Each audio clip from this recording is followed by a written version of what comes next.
Welcome again to the Franciscan Heritage here in Indianapolis, Indiana, as we celebrate the Transfiguration.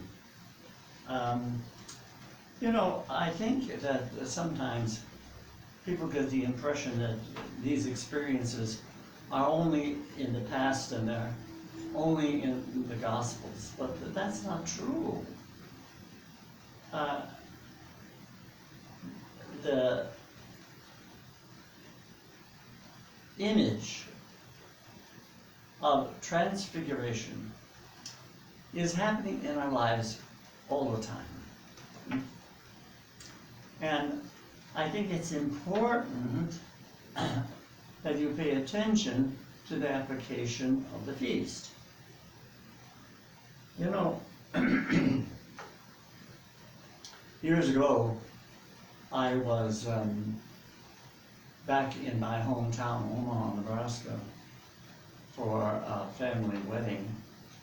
But my folks could not be there because they had another family responsibility in Chicago. And my Uncle Frank, who is also my godfather, was at the wedding. And he was dancing all night. He had an absolutely fabulous time. The next morning, his wife and his daughter showed up for the early mass, which I was celebrating. And we talked about the good times. And then they went home, and I was preparing to go home to visit with my folks. And my cousin came back to the church saying that when they got home, they found out that my Uncle Frank was dead in bed. That's my mom's brother. And so they called my mom and my dad in Chicago. And somehow the message got confused. And the message that my mom got was that I had died. And we are very close. So they got on a plane and came back to Omaha immediately. And I was on the tarmac. I'm going to ask you if you would please close your eyes for just a moment. And I saw my mom getting out of the plane, and she was like a dish rag. She could barely walk. She was in such grief. And when she got to the door of the airport, I was standing there, and she stopped in her tracks, and she said, "Buddy, you're okay." And I said, "Yeah, Mom." And she walked up to me, and she embraced me, and I embraced her, and we wept together, feeling the loss of my Uncle Frank, but at the same time, celebrating our lives.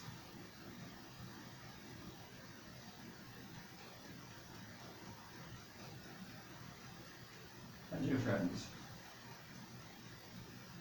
that experience for me is transfiguration. The closeness that I felt in that embrace with my mom was a clear embrace with Jesus Christ. and the divine in both of us. I will never forget that experience. Now, the point I want to make is, these kinds of things are happening in our lives all the time.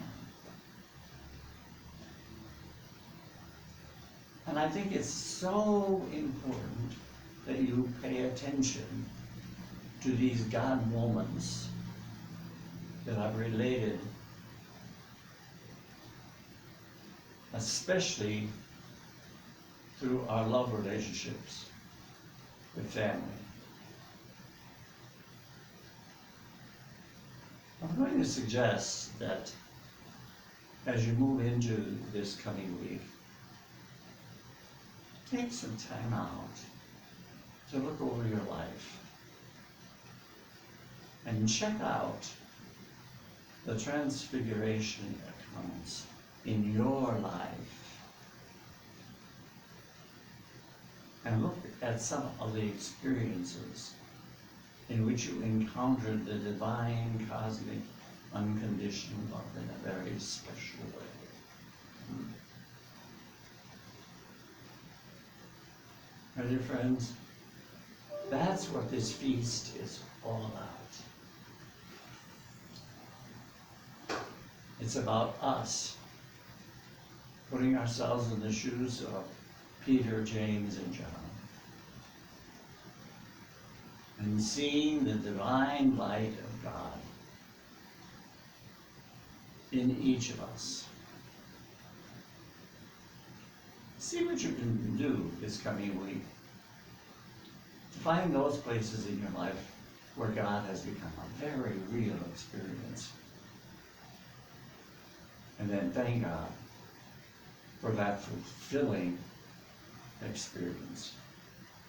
And if you can, share some of those experiences with your family and your friends. My dear friends, our purpose here on the planet is to tell our stories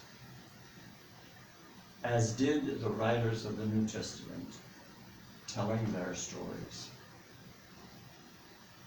I hope you have a very productive and enjoyable week, and may God bless you all.